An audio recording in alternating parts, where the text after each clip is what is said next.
Saddle up your horses.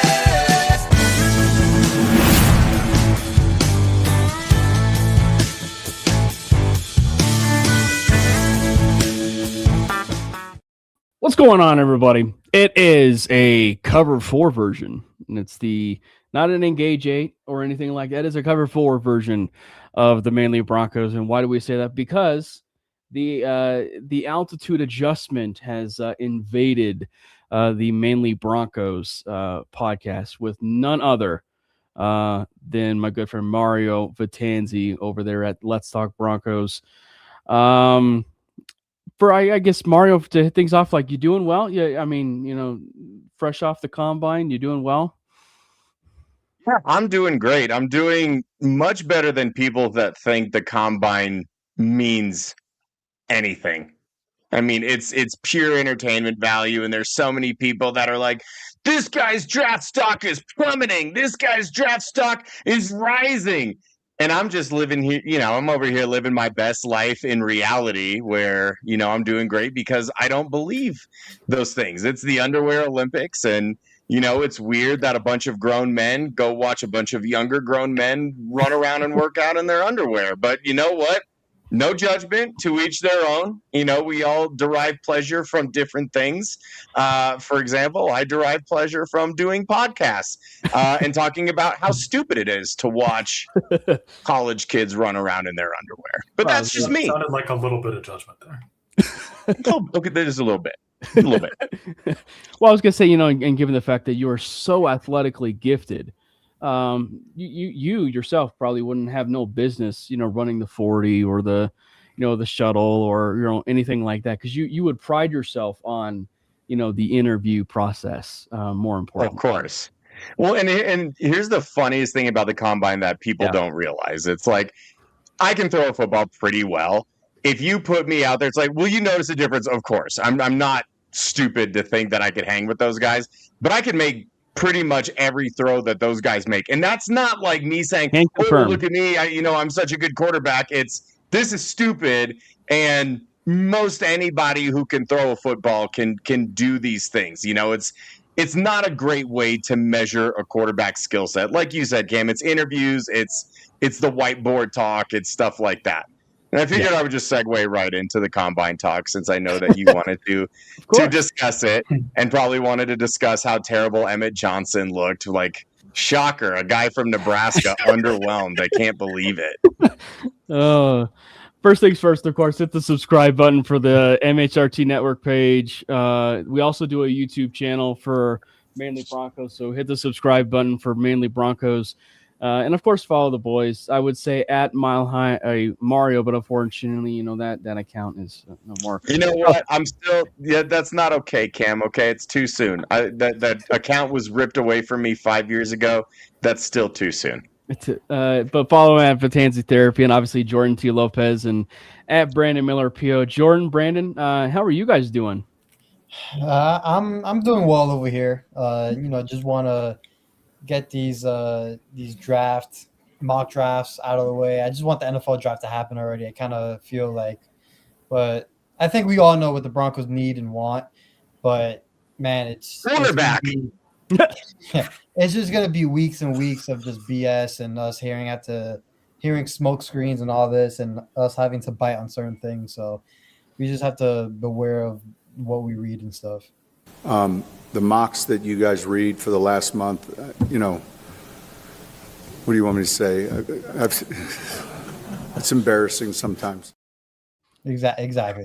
Wasn't there an executive that came out recently and said something like their draft strategy was actually influenced by the mock drafts they were seeing people were doing? That's crazy. Am I going crazy? I feel like I saw someone say that. If anyone, it was probably someone in the Jets organization. It was probably Aaron Glenn. I agree with Sean Payton's analysis of how important these mock drafts are, but they're still fun to do. I mean, we got to do something. We got to have some kind of fun between now and April, right? Because it's just other than that, it's either play around with some mock drafts or see the word Joker used 14,000 more times that I've already muted. God. I Can we kill that term, I'm so over Brandon? it. I'm so glad you brought it up. Can we burn it with fire and shoot it into the effing moon? I'm so sick of hearing this term. And here's the thing, like, it would not surprise me if Sean Payton was just trolling us. Like, he doesn't. It's like, whose line is it anyway? Everything's made up, and the score doesn't matter. That's exactly what the Joker is. It's like it's all made up. It's an arbitrary term that doesn't actually have a definition. It's just like, pornography on TV in the 80s. It's like you can't define it, but people said, "I know it when I see it." When you see it. That's Sean Payton's approach to the Joker. So, like, can we stop? It's not Evan Ingram. It's not RJ Harvey. It's not anyone ever. Okay? Jimmy Graham was a tight end. Darren Sproles was a running back. What other examples he wants to use, they played their own positions. Like, everybody shut up about the Joker. Yeah, they don't actually have a position defined that says Joker. We already have unless they have that, then I want to stop hearing about it. Right. Yeah. But no, the one thing I would say about like just with the combine, what are they feeding these kids now, man? I feel like maybe it was just this year, but there's been some freakish people at this combine. Like, what's going on? Eli Stowers, man, take a bow. Well, but even then, like, you see some of these people that are like 320 pounds, 30 pounds that are running like five flat 40s. And it's still relative, but like that's like mammoth fast, like for someone that size. So I want to tell people real quick, Cam. It's like one of the funniest things, and one of the reasons that I think the combine is so stupid. Malachi Fields runs what was it, 4.63, something like that, and everybody is so disappointed, and they're not even disappointed; they're disgusted. He's disgusting. How could you run above 4.6 40? And the people that talk like that, and the people that make a big deal about it, would run a 7-second 40 on their best day. So I just want to say, like, as a body expert, the difference between 4.4 and 4.65 is like that. Okay, so you're literally splitting hairs. And so when they do when they're showing the 40 times and they're showing like, oh, here's how this guy ran compared to this guy, and then Saquon Barkley, and there's him running it, and Christian McCaffrey, and it's like they're literally separated by this much, and they're like, well, that's a massive difference. That's 0.7 seconds worth of difference. It's like, it's not. And at the end of the day, you're either football fast or you're not. And again, like, I don't give a shit how fast someone runs in their whitey tighties. I want to see them with full pads on. This is what they should do to the combine. If you're going to make them run a 40, then put pads on them, put helmets on them, then time them and see how fast they are. But that's not entertaining. Where's the entertainment and the drama in that? That would be more entertaining to me if they actually wore pads. I'm not trying to see dude bulge on my TV. Well, I wonder if I agree with you. I'm more saying like the NFL's never going to do that because that flies. You're right. Right, because they like seeing dude bulge on their TV. It's a circus, yeah. I mean, in the case of Chris Jones, literally. Well, I wonder how much, like, because everybody gravitates to the 40. Like, everybody gravitates to the 40. And I wonder how much of it is just Olympics driven to a degree of, like, the track and field. Because everybody loves, like, track and field, right? Like, the Olympics are way more entertaining. Yeah, like all the running and everything. And everybody's so attracted to that, like, And so I think because of that, there's so much popularity with, like, the speed skating, the 40, anything that involves something like that, because we wish we could run that fast and we don't, and so that's the only thing I can think of. But Jordan? I don't know, man. Yeah, I mean, the only good thing about the combine, I guess, is the 40, but even besides that, like, no one else is watching any other drill. Like, I don't even think they air the bench press no more. Like, I only just see 40 clips. Maybe just highlights. I don't think I ever saw any bench press stuff like that. Yeah, like, I haven't seen any other drill but the 40, like, on my timeline. So it is what it is, but hopefully... I saw Jordan Tyson putting up some pathetic bench press reps. That shouldn't have I counted. think- And Like it he was ran most 22 of times. I'm like, he NFL's used his whole body. Yeah, He's not even doing his it butt right. was not on the bench. That doesn't even count. No. And the NFL's He's bringing it official down, and posted he's using his momentum, and he's pushing it up. I'm like, what are we doing here? What are we doing? It's the CrossFit bench press, dude. It's the kipping. Exactly. It's a CrossFit bench press. Yeah, I think we get more out of the pro days than we do the combine, if I'm being honest. Well, I think for one too, like those players are in their most comfortable setting, which is their university, and and it's the adrenaline of where they are too. So It's a crapshoot. I mean, Paxton Lynch looked elite at his pro day, so Well, Right. that is also true. And Zach Wilson. Cameron Parker is famously a really big Paxton Lynch supporter. allegedly, yes. So where's this Brian? So going into this combine stuff and getting a little bit more in depth, we'll start with you, Mario.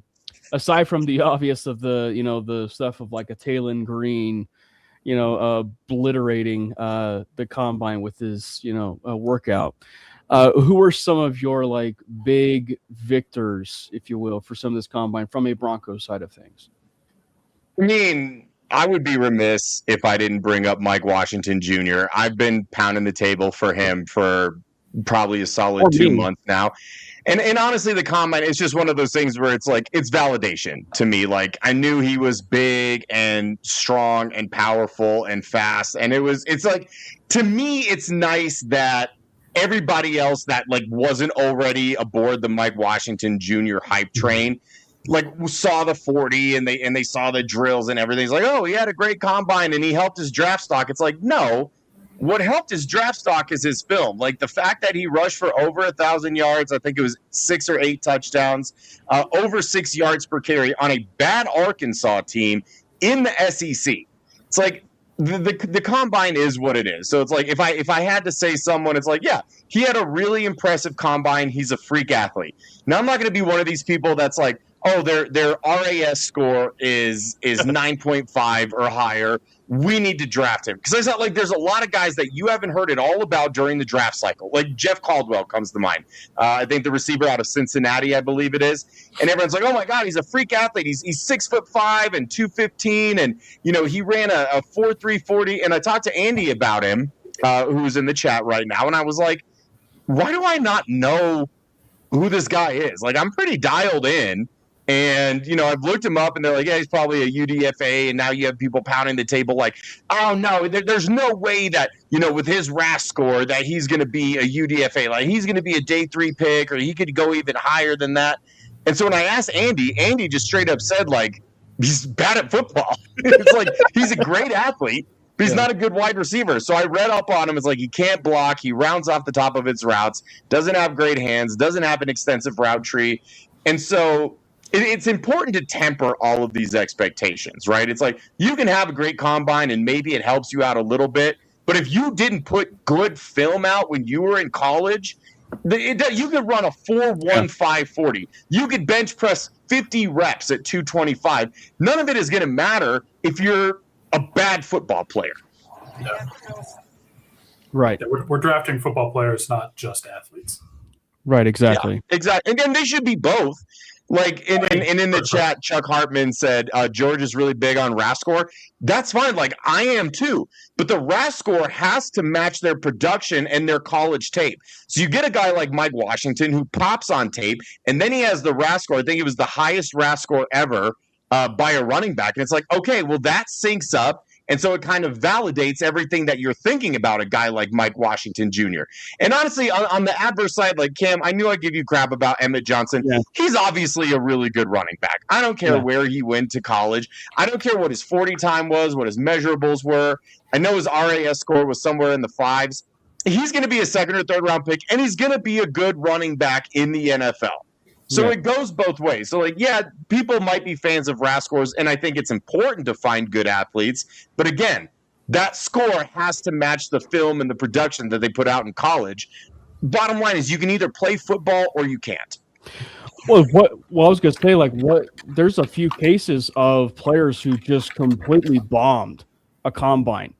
And all of a sudden you look at their NFL career, like their career, relatively speaking, and they've had solid careers. And I think the one positively from a running back side of things that comes to mind is obviously, your co-host and partner of crime, favorite, or one of his all-time favorites, if you will, and that'd be Kyron Williams. Like, Kyron Williams was one who notoriously bombed the combine. Like, he failed nearly almost every test, and all of a sudden in the NFL, what happens? He becomes one of the better running backs in the National Football League. So it's just one of those things, like, you have to, probably more often than not, trust the film above all else. Always. What about you, Jordan? Okay, we should probably preface this because he's probably going to go to a certain position group. What sort of position group surprised you, or player that surprised you that's not a wide receiver? That's not a wide receiver. Well, I think I'll stick with the obvious then if we're not going to go with a wide receiver. The way Kenyon Sadiq looked at that combine, I didn't know that was humanly possible. Yeah. What he was able to do. I thought maybe we had a chance before the combine, but after he ran his 40 and the way he looked, there's just no chance he even sniffs 30. So it was a bummer because now I know that's not going to be a possibility for the Broncos. Another one is the tight end for Vanderbilt that Brandon mentioned earlier. He had a pretty good workout as well, and his tape actually matches as well, at least in my opinion. I thought Stowers looks good on tape, but I mean, if we're not talking about receivers, those two tight ends to me stood out the most. I mean, from a pure receiving threat and probably athleticism side of things, or a very, like, we're going to draft him higher, Oronde Gadsden type of tight end. Yeah, definitely Eli Stowers, Butch, who, by the way, was getting first round buzz according to Pro Football Focus, or drafting him at pick 30 or whatever on their mock draft. What about you, Brandon? Yeah, Eli Stowers was already going to be my guy. That guy is an absolute just freak, which he proved obviously at the combine by, I think he was like, didn't Kenyon Sadiq broke the 40 record for tight end, and then Vernon Davis what's that? It was Vernon Davis, Bronco legend. Yeah, but I'm pretty sure that Sadiq went first, and I think he actually broke the vertical jump record, I believe, and then Stowers came and broke his, which is just like actually ridiculous. But you turn on the tape, and like Jordan said, he backed it up. He has some like ridiculously athletic circus catches at Vanderbilt, so he's an interesting one for sure. And then, I mean, he's kind of like already a darling of, I feel like, most of draft Twitter in general. But Jacob Rodriguez, please come to Denver in some way, shape, or form. It's probably going to be like the second round. Please. Like, there's no way that he goes anywhere lower than that. But he just is a baller in just every way possible. Are we believing this first round buzz or whatever that people are self-generating, if it feels like, on Twitter? The one thing I think I have to continuously remind myself, and hopefully everyone else does this too, around this time in the offseason, there's about 50 first-round picks, allegedly. There's 50 players that are going to go in the first round, which obviously is not possible. So I don't know if I don't think he's going to go that high. I think he's going to go high in the second round, but I don't think he's going day one. I could be wrong. People go and do crazy things all the time and pick players that probably shouldn't be picked in the first round. And I'm not even saying that he shouldn't be picked in the first round, because like he's a stud, but I want him in Denver. So don't take him in the first round. What about you, Mario? Obviously you and I have been pretty team J-Rod for a while, but like, would you be one of those people that is taking him at 30, much like what we're seeing there on the timeline? Yeah, that's a really good question. Here's what I'll say about it. And I go back and forth about whether I want the draft to come before free agency or vice versa. So in this particular instance, because free agency comes first, we assume that they're going to address it. It remains to be seen what they're going to do with Alex Singleton. I have very strong opinions about that, but that's not the question I was asked, so we're not going to go down that road. But it depends. Like, do they add a Devin Lloyd? Do they add someone else at inside linebacker? What do they do with Dre Greenlaw? Do they restructure him? Do they release him post June 1st? We don't know. So it all depends on like what that linebacker room is looking like. And at the end of the day, it depends on where George Payton and Sean Payton have guys on their board. You know, they famously took Jahdae Barron at 20, even though they had a trade in place to go back with the Giants, who wanted to come up and get Jackson Dart. But because Jahdae Barron was one of the few blue chip prospects they had, they went ahead and took him. So do they feel that same way about Rodriguez, where maybe they have him as BPA and it's also a need? So basically, to answer your question, if they don't do enough to address the inside linebacker position in free agency, and a guy like CJ Allen is gone, and maybe they like Rodriguez more than Anthony Hill, which I do myself, then I'd be fine with Jacob Rodriguez going at 30. And I will say this, like when I first like was familiarizing myself with Jacob Rodriguez, like First of all, his ball production is insane. Like the forced fumbles, the interceptions, the tackles, he is always around the ball and he just makes plays. And it's because he's so damn smart. My knock against him was that he was undersized. But the more I thought about it, like as you look around the NFL has changed compared to how it was 10, 15, 20 years ago. You're not seeing the Cam Chancellors really anymore at safety. You're not seeing, the Al Wilsons, at the inside linebacker position. It's like defenses are getting smaller and faster in order to keep up with, today's offenses that are throwing the ball 65-70% of the time. So the size no longer bothers me with Jacob Rodriguez because it harkens back to what I was saying earlier. Does he put enough out on film? He plays a really difficult position where you have to know where you're at all times. In fact, it's seemingly the only reason that people can justify Alex Singleton getting a pay raise when he's going to be maybe 33 years old going into the next season because he's the green dot. He's so smart. And it's like, Jacob Rodriguez is really smart too. CJ Allen basically wore the green dot for a Georgia defense that was incredibly complicated and convoluted and did a fantastic job. So if that's what you're looking for, like, to me, Jacob Rodriguez next season would be an improvement over current Alex Singleton. Right. Would it be worth it to take him at 30 if that's the case? Absolutely. Yeah. Well, and I think there's – go ahead. Well, I was just going to say, and the thing that I think that I also have to, like, remind myself, too, is there's probably there's always, like, the consensus rankings, right? Like the positional rankings that people will, for the most part, rank. But we all know teams have just very different rankings for how they have linebackers. So to the Jacob Rodriguez stuff at 30, there could very well be a team that has J-Rod above him. And I think a lot of that, frankly, does stem from his intellectual, side of things, the smarts that he has. Just because, like, he's a former quarterback, right? And that needs to be talked about more. Like, he's a former quarterback, and I do think his athleticism is quite a bit underrated. So I wouldn't be the least bit surprised if he actually has, some teams, if you will, maybe even in that first round or the back end of that first round that actually have him higher than in Anthony. And I will say, like, when I was at the Senior Bowl, the playmaking was there. Like, he made an interception like at the very last end of a practice that I was just like the best capper you could ask for a day that he actually had based on the fourth fumbles and stuff like that. So it clearly shows up. So I wouldn't be the least bit surprised, I guess. I would be somewhat disappointed, but I wouldn't be shocked.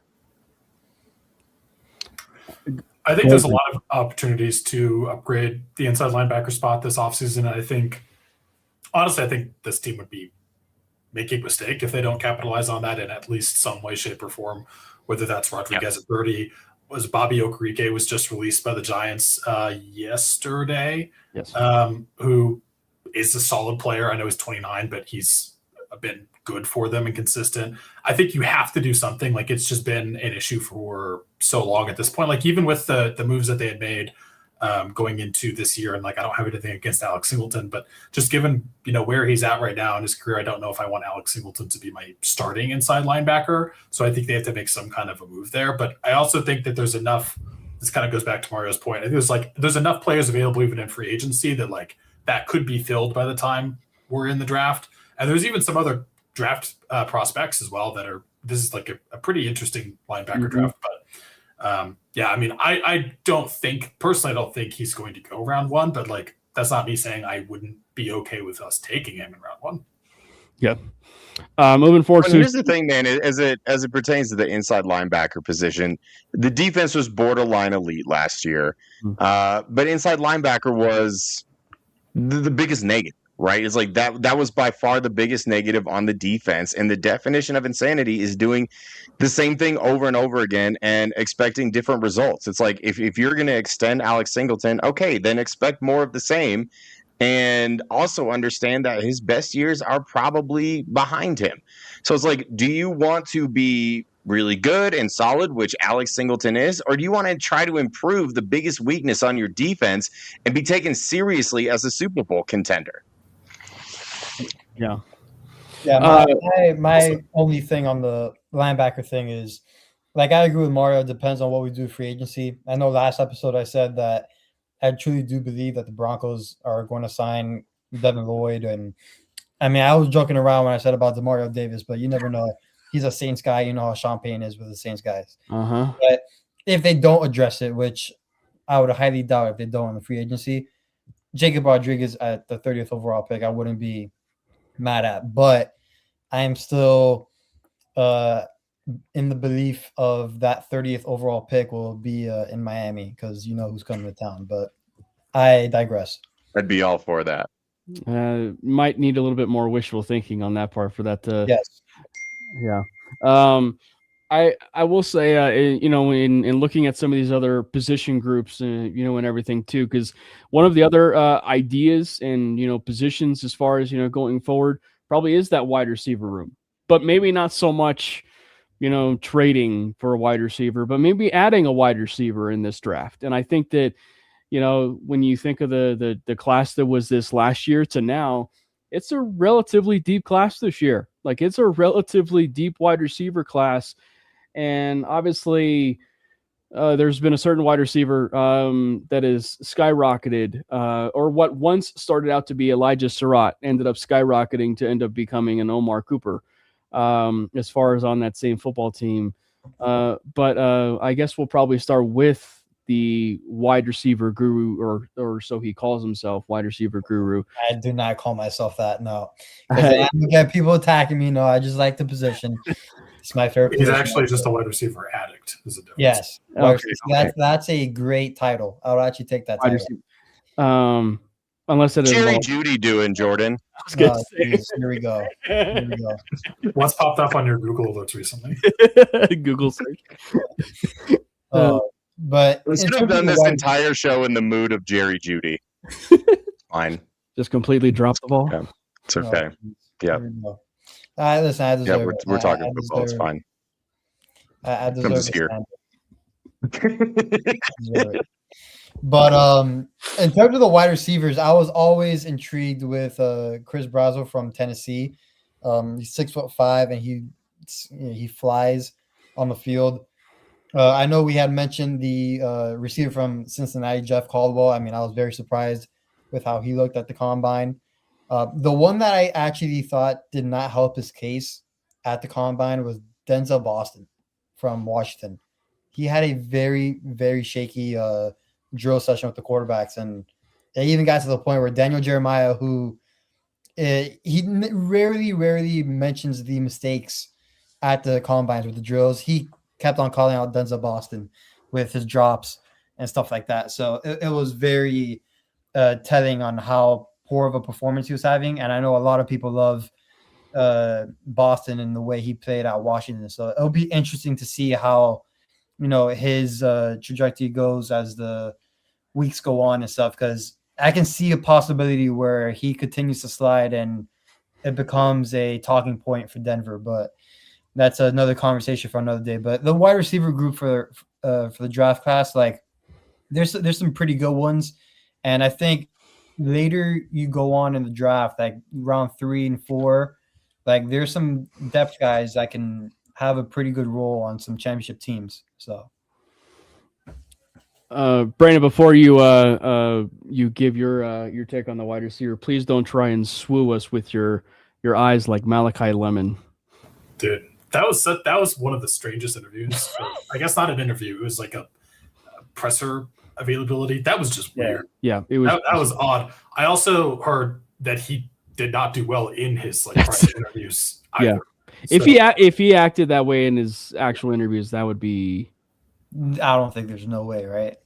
I don't know if he did that, but I heard it was not good. So take that as you will. But yeah, I don't think he improved much with his prospects. One of the guys that is interesting to me, obviously Omar Cooper is the obvious name that's just kind of shooting up. We love Omar. I love Omar Cooper. I would be okay with Omar Cooper at 30. I think he's an amazing player.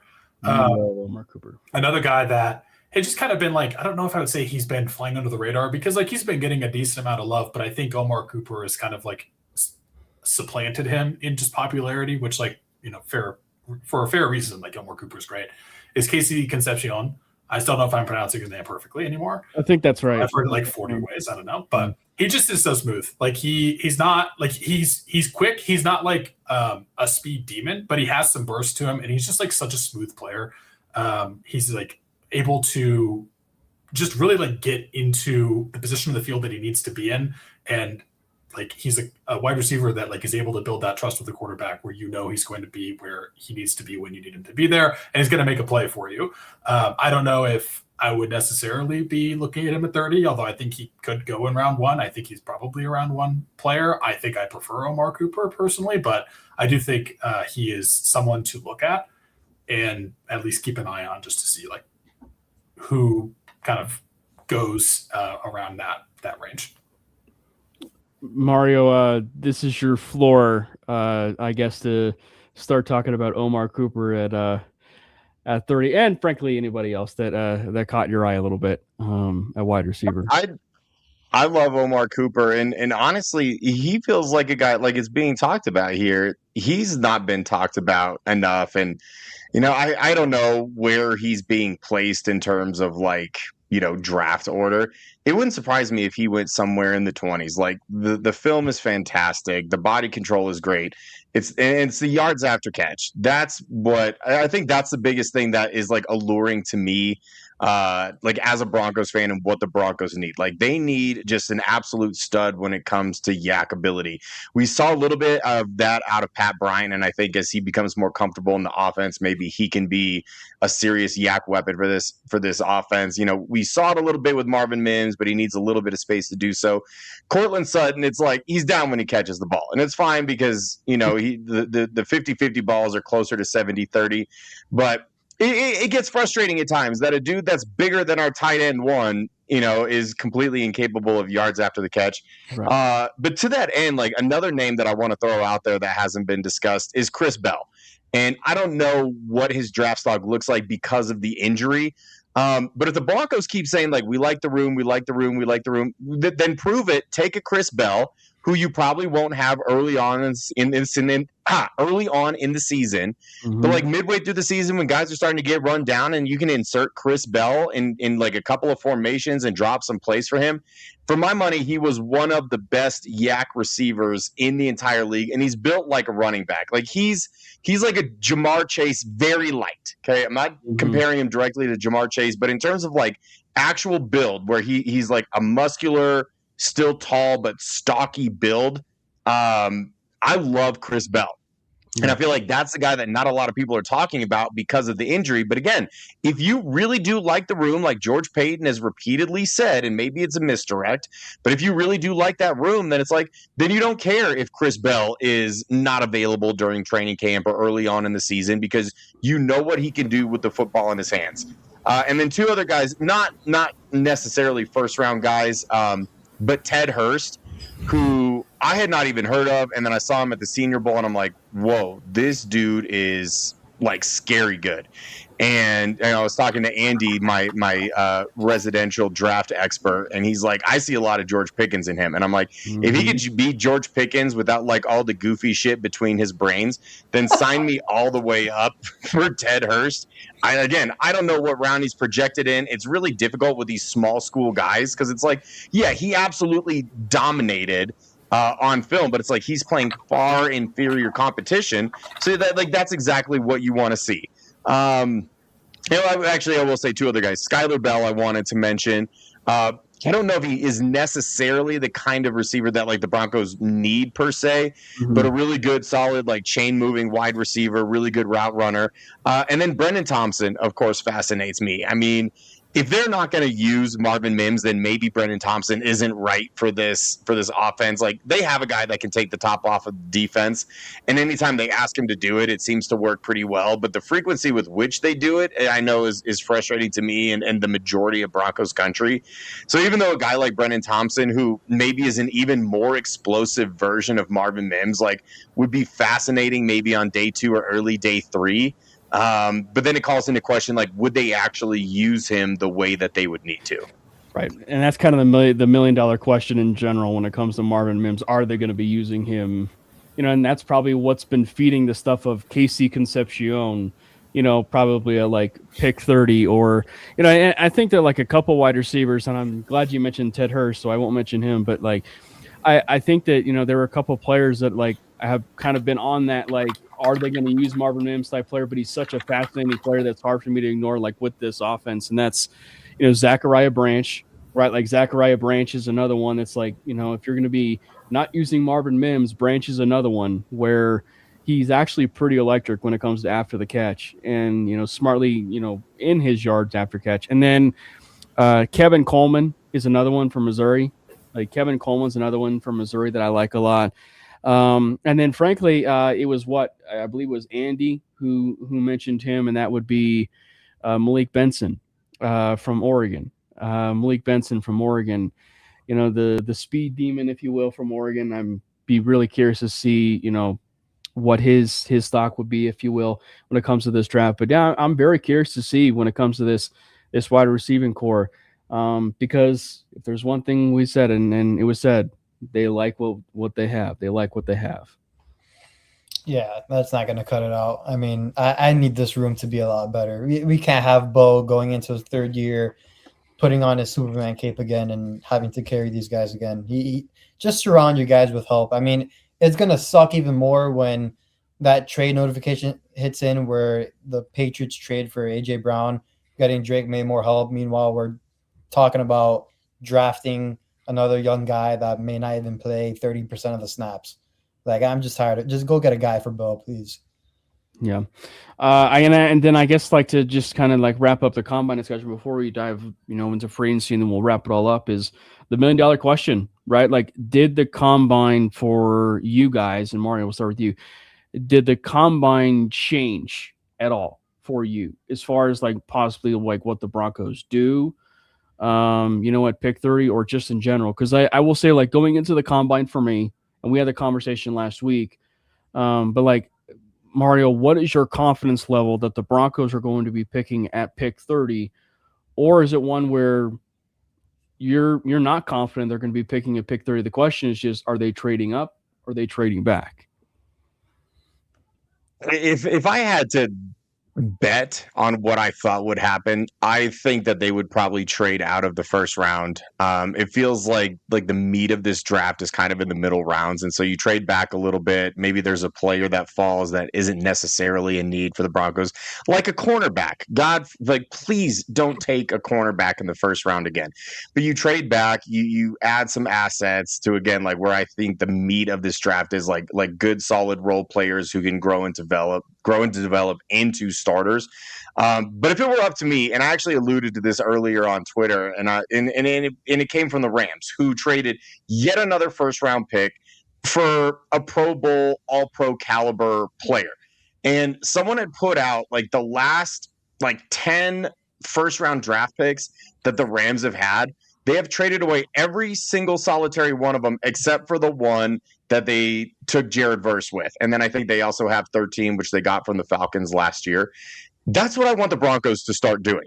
And I had said, like, I don't understand why more teams don't do this, where it's like a first-round draft pick is like buying a brand new car. The minute that you drive it off of the lot, it depreciates in value. You go back and you look at the first round of last year's draft, how many of those guys today would you go and offer a first-round pick for? Maybe 5? You could make the argument for. So the thing is, like, draft picks are always highly valued, but the hit rate is something like 30 or 35% in the first round. And the later that you get, the lower that hit rate goes. So I added a caveat onto that and said, if you have an established quarterback, so like when the Broncos took Bo Nix, praise God, like thank goodness that they landed Bo Nix and they used their draft pick instead of sending draft picks to Seattle to get Russell Wilson. Like that's an exception to the rule. And so that's why I added on the caveat. If you have an established quarterback, which the Broncos very clearly do, and especially if you're picking 30 at the tail end of the round, you're either trading back and adding more assets, or you are taking that pick, which is very highly valued, like probably more highly valued than the player you're going to end up drafting there. And like alluding to what Jordan was saying, like go get a Jalen Waddle. If you have to go get AJ Brown with it, even though I don't think AJ Brown and Cortland Sutton can necessarily coexist, go get him. Go call about T. Higgins and see if the Bengals want to get back into the first round. Like make calls and see if you can add a wide receiver one, or even if it's not a wide receiver, like your biggest area of need, like a bona fide stud superstar where you know definitively what you're getting in terms of on-field production at the NFL level. Because at the end of the day, like it doesn't matter how much we study this stuff. It doesn't matter all the comps that we put out, the combine, pro days, the East-West Shrine Bowl, the Senior Bowl, none of that shit really matters because every year there is going to be more misses than hits. So why not just take out the guesswork, trade the 30th overall pick for a player where you know what you're getting and you immediately make your team better, which, by the way, you were 14-3 last year and were a game away from the Super Bowl because your quarterback didn't play. This is your window. This is your Super Bowl window. It needs to be the expectation as a Bronco fan that you will win the Super Bowl in the next 3 to 4 years. That has to be the expectation. And you're not going to do it by taking random swings at guys that you think are going to be good. Get a bona fide stud in here who definitively will raise the floor of this team.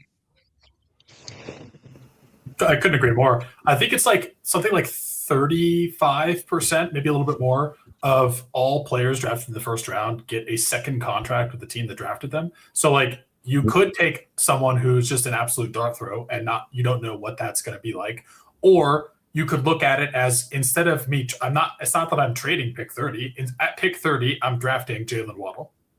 That's what I'm drafting. Right. 100%. I agree 100% with that mindset. I think for me, in terms of like, you know, what changed with the draft, I don't know if anything necessarily changed, although the only thing that maybe died is my pipe dream that we would somehow get Kenyon Sadiq, because that's not happening. Is I think like, and this wasn't affected really by the combine, it's just something I thought about as the combine was going on. I am becoming more and more okay with one, also as trading back, but like I want us to keep the interior of the defensive line a strength, and us potentially not being able to keep John Franklin Myers is not great, because like obviously yes, we have promising young edge rushers that are putting in good work for us, but like keeping the interior of the defensive line as dominant as it is on that defense is going to pay dividends. Like having a consistently elite line on both sides of the ball, and I do think there's even things we could do to upgrade the offensive line as well, but is going to be probably the best investment you could make. And I'm okay with us taking like a defensive lineman even at pick 30. Like I'm more okay with that. Where people maybe revolt in response to that because we didn't take an offensive playmaker. I hope not. But do you enjoy good football? Because that's what you're getting with that, right? So that didn't change for me because of the combine, but it's just something that I've been thinking more about as I've been looking at what's been kind of going on, and who would maybe be there on specifically the wide receiver side of things. And I'm like, okay, would I rather have my 4th ranked wide receiver or potentially my 2nd ranked defensive lineman? I'd probably rather have my 2nd ranked defensive lineman and keep this an absolute nightmare for opposing offenses to try to figure out. I couldn't agree more, Vince.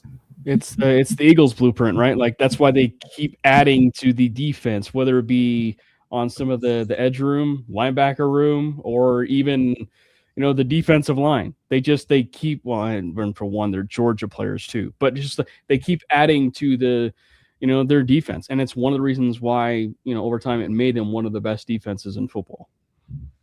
Man, they need to check in on the wide receiver market via trade. Like But Mario said it was perfect. Like that 30th overall pick, like dream scenario, we're not selecting at that position. Whether we trade back or we trade it for a superstar, like just go get your young superstar quarterback who has showed you that if he would have played in that conference championship game, we would more likely be in the Super Bowl. Reward him and get him a stud. Like check around the league. Whoever has one more year or 2 more years on their contract, check if they're disgruntled with that team, if there's no rumblings happening. Like just check on them, and you never know, bro. You know, and we've seen some weird trades already happen. I know the Broncos can make one of them happen. I mean, just off the top of my mind, and I don't know if this is a very popular opinion or whatever. I don't know if it'll be for the 30th pick, but just check in on someone like a Marvin Harrison Jr. who knows Bo. Check in on someone like that, like just to see what the price is. You never know. I mean, what do they always say? They always check on everybody, right? Yeah, but I mean, we gotta start going now. Like how Mario said, our Super Bowl windows now.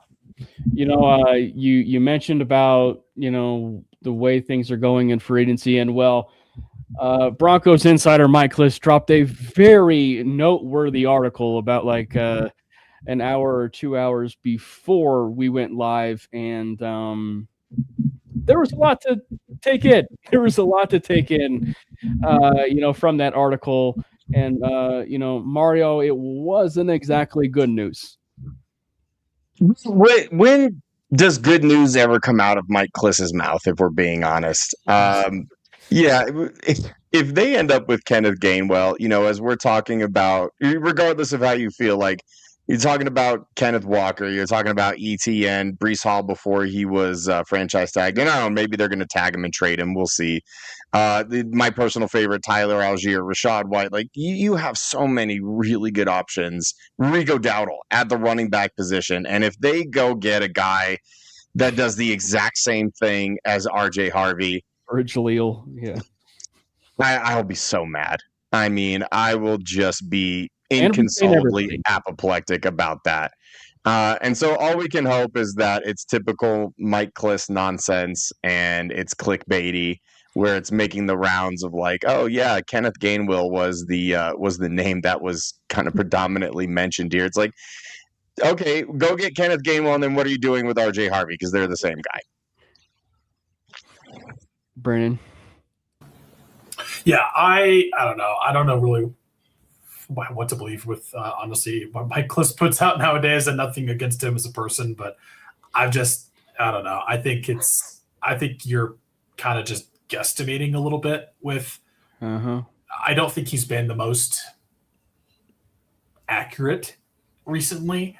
So I don't really put a lot of stock into that, to be honest with you. And like, I like Kenneth Gainwell as a player, honestly. Like, I think he's okay. I don't want him in Denver, but I think he's like a decent running back. I don't see that playing out that way personally. Like, as much as I don't even necessarily want to go this route, like I actually see Kenneth Walker being kind of more in our future. I don't think he's a bad player. I like Kenneth Walker. I think he'd be an upgrade for us, but how much of an upgrade is kind of what I'm curious about. But yeah, I don't really see that as noteworthy, to be honest with you. Like, I just don't think that's going to be the way. It can't be. Like, this organization has seen how little the running game has helped them when Dobbins went down, and like, they have to see you need to do something about that room, because if you just bring Dobbins back, which I'm okay with, like, you have to have some kind of a better insurance policy for him than RJ Harvey, who I don't have anything against. I think he was good specifically out of the backfield as like a receiver, really good, but he just didn't do enough for me as just a runner or in pass protection. And I feel like if I can see that, surely this team can also see that. Like, I don't think that Gainwell specifically is the play here. Yeah, if Gainwell's the play here, I mean, that timeline, that day will be something to behold, because my God, the things that will get said on there by a lot of people. I mean, I think the Broncos are more than aware to swing bigger with that room. Like, there's no way you come out of there with Gainwell. I mean, you already have rumors coming out that the Broncos are going to make a big splash at the running back position, and then you cannot let down not only the fans but just the locker room in general. You know, the locker room knows that you need to make big splashes, and they know that the Super Bowl window's now. And with all due respect, you don't get a guy that can Gainwell and add him to the roster and say, "Yeah, this is our guy." I mean, you got to swing big, whether that's Walker or I know people have their positive takes on Algier or Etienne. I mean, you got to get a guy that is respected as a running back and that can actually improve that running back room. Well, in specific. So there was also the report specifically too. I think it was with that same one that talked about us making a splash that said that the Broncos were primarily the reason why the Jets decided to do the franchise tag and not the transition tag on Breece Hall. So it's like these are completely opposite things here. Like, who knows anything? Yeah. Well, and specific to like the free agent running back class, there's actually really good options available. I know Mario mentioned that, and like we all mentioned that. Like, there's good options available for you to resort to a Kenneth Gainwell, which is basically,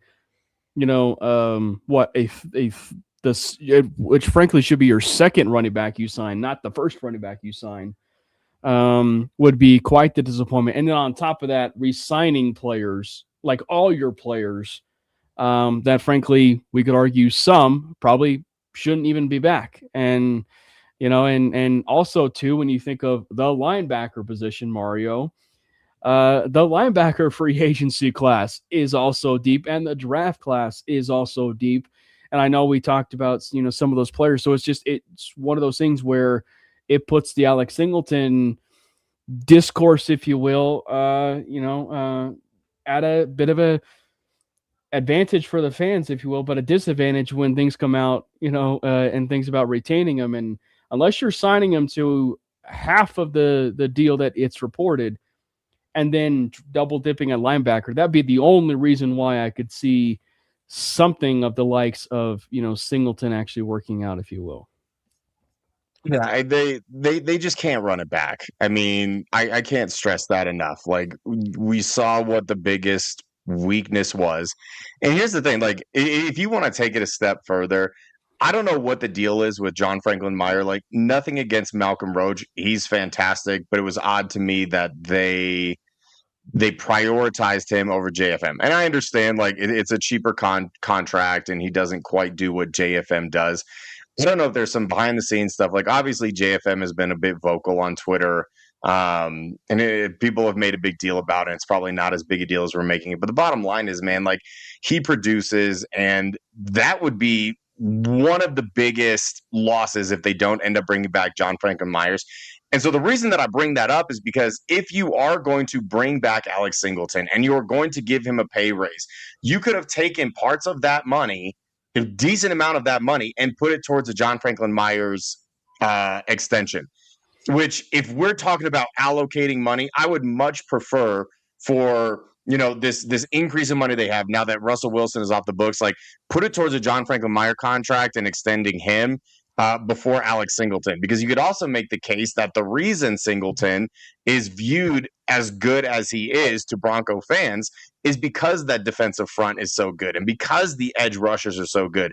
You take out a key cog of that defensive line, like an interior defensive lineman who had 7.5 sacks, where he's trying to beat Nick Benito and Jonathan Cooper and Zach Allen to the quarterback on any given down, still ended up with 7.5 sacks and one of the league leaders in pressures, and then like these advanced analytics of like getting off of his block and like beating his man.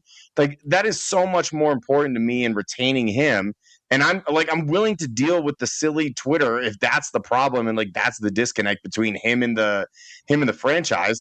But that's exactly the kind of reason that like I would be upset that they would bring Alex Singleton back at a pay raise. And they're like, I had someone arguing with me where they're like, oh, Alex Singleton is going to have 100 tackles. Alex Singleton has had 100 tackles exactly once in his career, and it was in 2023. This past year, he had 54 solo tackles as an inside linebacker who played, I'm pretty sure, all but one game. He had 3 TFLs on the entire season. He forced 1 fumble. He had 0 interceptions. Give me a linebacker that can produce. That's why I'm so high on Jacob Rodriguez. He makes plays on the ball. He's always around the ball. The majority of Alex Singleton, literally, statistically, the majority of Alex Singleton's tackles last year were in mop-up duty. He had 80-something assisted tackles, which means that he got there at the exact same time as somebody else or just after somebody else. Yeah. Well, it's the thing we always say too, is like you can have all the tackles in the world, but also with that is those missed tackles. You know, it's the give and take that you're going to get with Alex Singleton. Of course, we also know about his very, very good coverage grade. You know, when it comes in coverage. Really quick, Raider Zach in the comments said, wasn't he coming off of injury? Yes, he had torn his ACL the year before. But here's the thing, man, and I will die on this hill, and like this is coming from somebody who is a body worker and works on a lot of the players. If you are playing, you do not get to use the excuse that you were hurt or that you were coming off an injury. Because if you are on the field, then clearly you feel well enough to play. I mean, you take it back to a few years ago, like after Russell Wilson's first year, and we all know how that went, okay? And he's blaming it on a partially torn lat or whatever he was saying. It's like, all right, bro, then you shouldn't have been playing. Like, if that was the reason that you were so bad, then you should not have been playing. But the fact that you were playing tells everybody that you felt well enough to play. So while he might have been coming off of an injury, we are talking about a multi-billion-dollar company in the Denver Broncos and a multi-million-dollar athlete surrounded by multi-million-dollar athletes. If you are not up to the task, you should not be playing. Because as we saw, there were plenty of people on this roster who supplanted him. The one game that he missed was that Kansas City Chiefs game. And they did not miss him in that game. So if the defense can function just fine, if not better without him, why do we continue making the case that he should be on this team at a pay raise when that money can go towards someone like JFM? I feel like I'm taking crazy pills.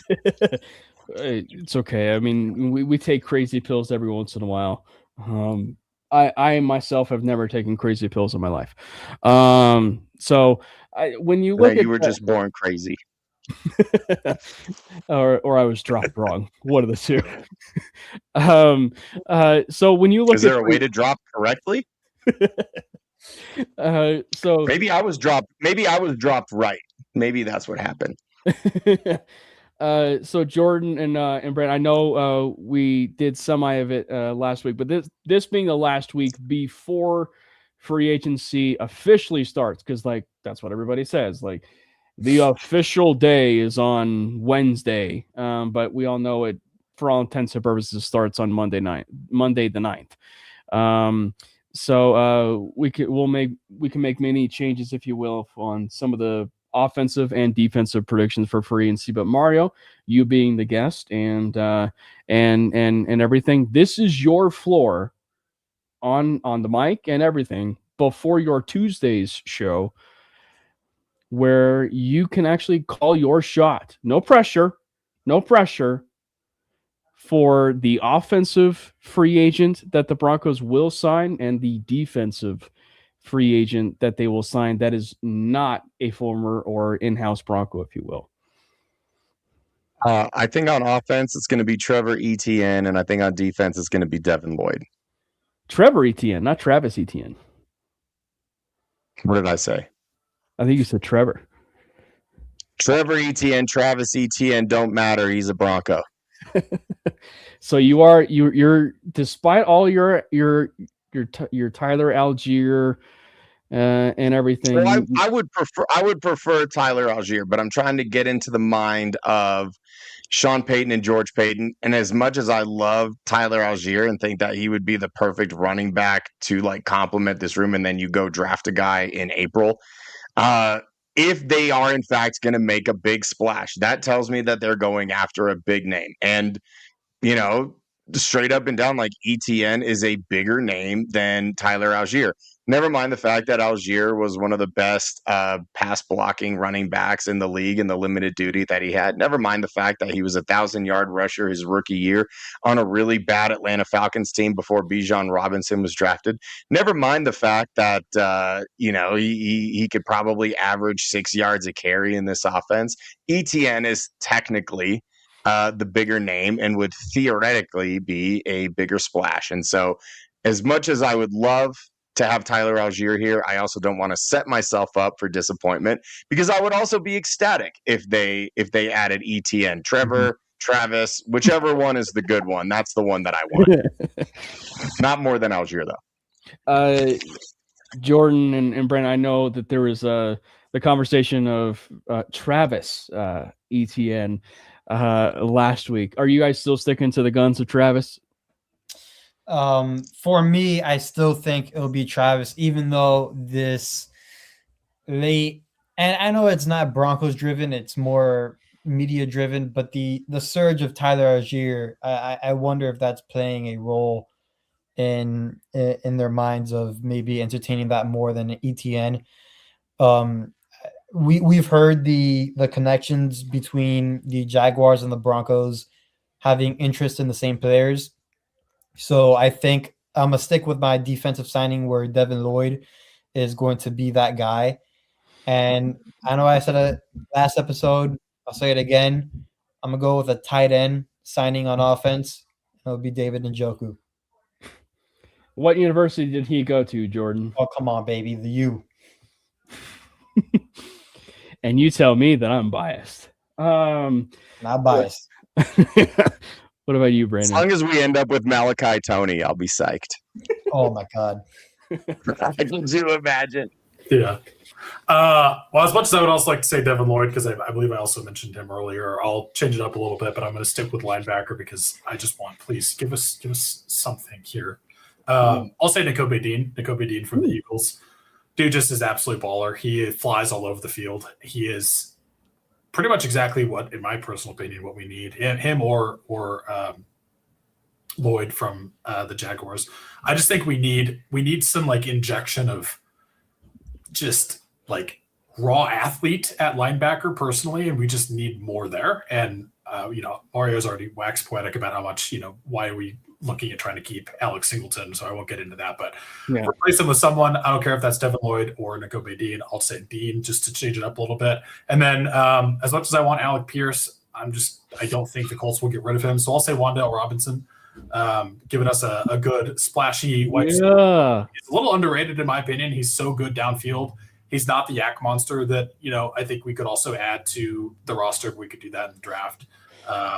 But he's just so good as like an intermediate and down the field weapon that he's kind of like in that similar, like, well, if you're not going to use Marvin Mims, he's in your Marvin Mims role, but Davis Webb connection.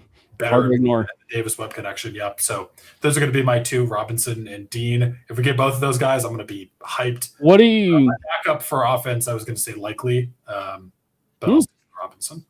So what do you hypothetically, because that's the other part of it too, is like what are you signing Wan'Dale to, right? Because there's a lot of there's a lot of speculation like he could maybe sign for like the Pierce money, but like not 30, but like the 25 range, if you will. But like what are you signing him to?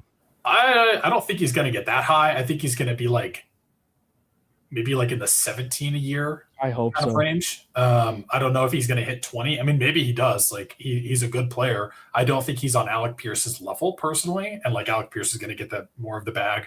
I don't even know if Alec Pierce, like as much as I love Alec Pierce, I'm not sure that I would want to pay him 25 plus million a year, but he probably is going to get it. Agreed. So yeah, I'll say like the 17 for Robinson to me is fair.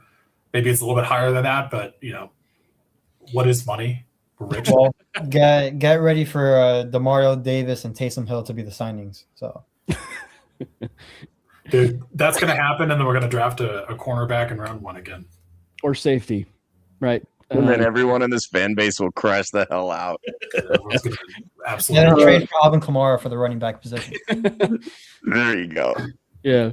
I think I'll kind of change a little bit, but it seems like things are kind of leaning towards, Kenneth Walker, Travis Etienne, that kind of thing. I will say on the offensive side of the ball, I will stick to the original dream of what I will say, and that would be Cade Otton.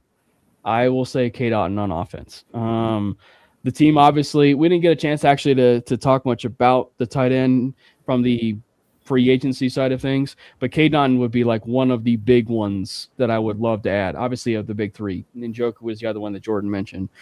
But K-Don, I think he's perfect. I mean, you have, and it's nothing against guys like Dallas Goedert or even an Njoku. It's just the part that just really does it for me is he's well under 30. And, and if you are going to be rolling with the idea of Ingram still in this year, you could still roll with an Evan Ingram and then, K-Dotton, and then frankly have K-Dotton end up being that full-time guy once Evan Ingram's gone after this year.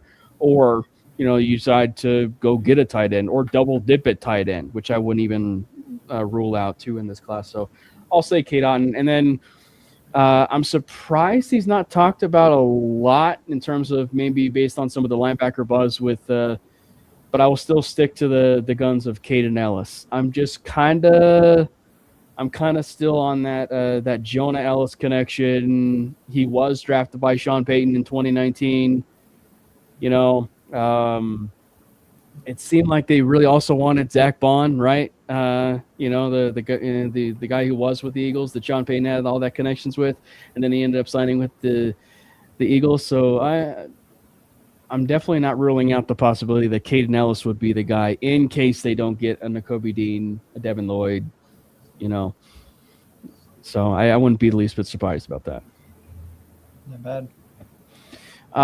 Marty, before we go, anything that you have cooking in the grapevine? I obviously know that you guys go live on Tuesdays, so free agency for all intents and purposes is in the meat of it. What do you have cooking over there at Let's Talk Broncos? No idea. We don't figure out what we want to talk about until the show starts. So that's how we roll. You know what? That actually seems kind of half the time, like when Zach will reach out to me because he gets our room set up and everything on StreamYard, and he's like, "What are you guys talking about?" And I'm like, "I don't know." I tell him I'm like, make a title that will make people want to click it. Maybe we'll discuss that thing, but about half the time we don't, and about half the time that we do actually discuss the thing. I throw it in the middle of the show and just say, "Oh, by the way, the title of this video is this, and here's how we feel about it, and let's keep talking about what we were talking about." Yeah, it's a beautiful car crash of a show. Altitude Adjustment, if you haven't watched. Most Tuesday nights, 8 p.m. Mountain Standard Time, myself and Patrick Chiotti, unless he is predisposed, then it's usually me and somebody else. And it's just a really good time. It's chaotic. It's loud. It's a bit of a captainless ship, but I assure you, if you tune in, you will either have fun or you'll think it's the most obnoxious Broncos podcast, and I feel like there's no middle ground. I was going to say, you were on your best behavior. You told me you're going to be unhinged tonight. You were actually on your best behavior when it came to being... I got a little unhinged a couple of times, but I tried to refrain from swearing because I know this is a family program. No, we definitely do allow swearing. It's okay. Oops. We want people to be themselves. That's one of the reasons why probably it's also one of the traps I follow with you, allowing you to be maybe too much of yourself and unhinged, if you will, on the show. But listen, I didn't want to swear, okay, and I'm not going to swear as I'm bleeping myself, okay. So anybody who is expecting me to come in here and swear can go get. By the way, a little bit of a breaking news too. It's funny you talk about like the show topics because Jordan and Brandon can attest to this.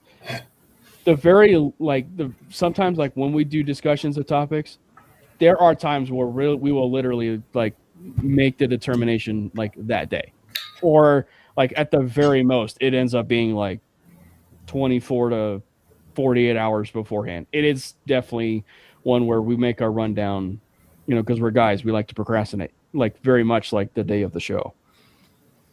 So that's how it be. It is how it be.